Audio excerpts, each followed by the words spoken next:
A midwife was recently beaten in an attack at West Canefield, East Kanji. More from Michael Khan. 52-year-old midwife attached to the maternity ward at the New Amsterdam Hospital, Jacqueline George, arrived at her Lot 36 West Canefield East Kanji home on Friday, hoping to have a peaceful weekend in the company of her 2 children. However, her hope was thwarted by a stranger who allegedly urinated in front of her gate. The malicious act fueled a growing dispute between the nurse and her neighbors. When I came in, I saw these neighbors on the bridge. They had a man there on the bridge with them. That man leave their bridge and come over on my bridge, pee on the bridge and the post.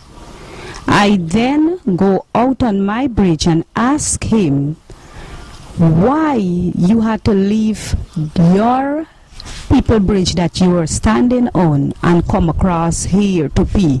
He said let him move from here before he go in the lockup or before he get jail for me.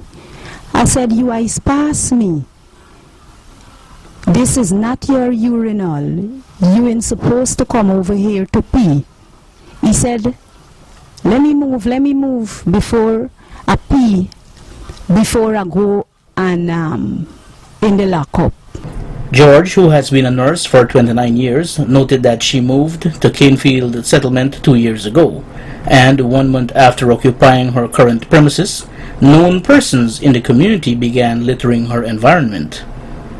Following the physical assault on Friday evening, George is left to nurse wounds to her face, which required 9 stitches, as well as injuries to her shoulder, back, and knees.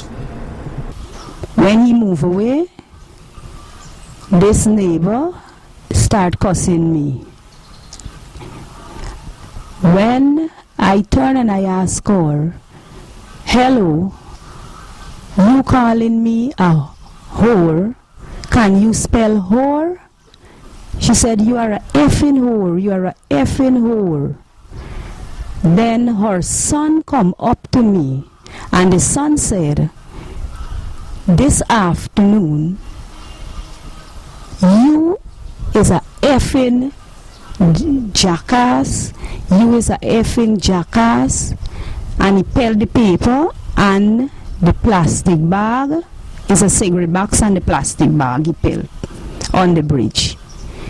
Whilst I bend to pick up the bag and the cigarette box, he picked up the stick from the wood heap and dealt me 2 blows just under my left eyes. Then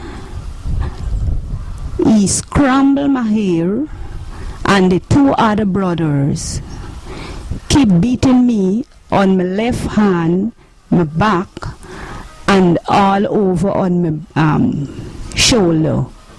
Whilst I was on the ground, that very boy that dealt me 2 blows to my head pulled me from my bridge straight across to Mr. Rose's bridge. Mr. Rose come down on his bridge. He said, let him take me to the station. Alana Ben, a niece of the victim and witness to part of the attack, also spoke with Channel 8 News. On Friday evening, I was going to the supermarket, whereby I received a call from my aunt. So she told me that these people again interfering with her, which they do over and over again. So I get my cousin and we came up. When we came up, my cousin asked me, Alanda is not the auntie in blood? I said, yes, she's in blood, yes. I told the carman, we never got to pay the carman. I told the carman that stop. When I come out, the same very boy that ate her, he had a piece of wood. She was done already. He dragged she on the ground from Mr. Rosebridge straight to them bridge. He took her foot, put her over her head and started to beat her. Next thing you know, the 2 little brother pick up a stick and he started to hit her. The mother was right there. Instead of the mother say that is a mother just like me. You can't hit the lady, you know. The mother encouraged them and said, beat her more, which language the grandfather was there and the father was there. So I can't understand why these things happen, because you can't beat a woman and then you release them.